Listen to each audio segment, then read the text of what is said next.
Hello, friends.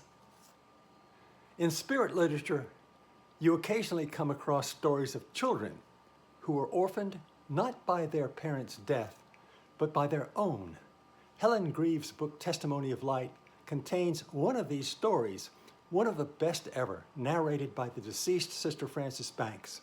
It's also found in my book, The Afterlife Unveiled. Jeannie wanted more than anything to become a dancer, but contracted polio at the age of 8.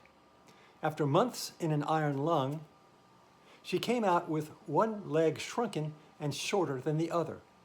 When she died of pneumonia 3 years later, she woke up in the care of the sisters, Frances Banks among them. Frances and Jeannie became fast friends. Jeannie didn't at first understand that she had died, so it was with speechless wonder that she saw her legs. She ran her hands up and down her calves, Frances tells us, over the ankles, fingering the bones of the feet carefully, and then back to the knees. She did this over and over, as if she couldn't believe what she could feel and see. She was silent, puzzled. It evidently never occurred to her to stand up. Habit was still too strong.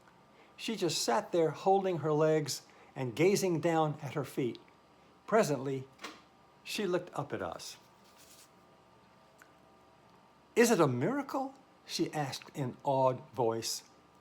It wasn't long before Jeannie, quote, ran from flowers to flowers. She skipped and sang and laughed for pure joy. One day, Frances found her in a sober mood, standing in her garden. "I've come to see you, sister."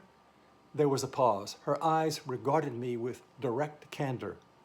"I've just realized something." I waited. I've realized that I'm not dreaming," she said quietly. "I'm dead." Her gaze held mine. "We're all dead. That's true, isn't it?"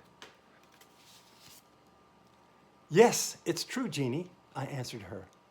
"But you see, we're really more alive than ever. You've only got rid of your sick old body and found a new one." She accepted this. "I suppose this is a sort of heaven?" "It's the beginning of heaven, Jeannie." "You mean we're only starting? We're not there yet?" "Not in the heaven you mean, Jeannie, but we're on our way there." She digested this. "But it's so beautiful here. Everyone's so kind and angelic." "We're certainly not angels," I answered, and we both laughed at that. She was quiet suddenly. "Then where's God?" she demanded. "Much too far away for us even to see him. We're not ready for his glory yet, but we're all going forwards, on towards his heaven." Bear in mind, this Sister Frances was very much a Christian in earth life. But not directly, as we shall see in a moment. There are dance festivals in the astral world, and Jeannie is looking forward to them. She hopes to perfect her skills with hard work at the halls of beauty. "Oh, it will be lovely. I'll work so hard. I'll be good. I do mean to be ready soon. Of course, I'll miss you and Sister Hilda and Mother Florence and everybody, but I want to go so much. I must go soon. You see," she stopped dancing, quietened, and stood still before me. "You see, I've got to be perfect at dancing before—" She broke off. "Before what, dear?" "Before I go back to earth again, really to be a dancer." For a while, I was silenced, overwhelmed by the wisdom of this child. So there it is, reincarnation. The subject is treated in depth on the last page of Grieve's book. Let's listen in. So many units, or souls, return again and again to dense matter, bravely asserting the lasting reality of their illumination. So often such units, clothed in their passing personalities, fall into ignorance, becoming subject to materialistic concepts.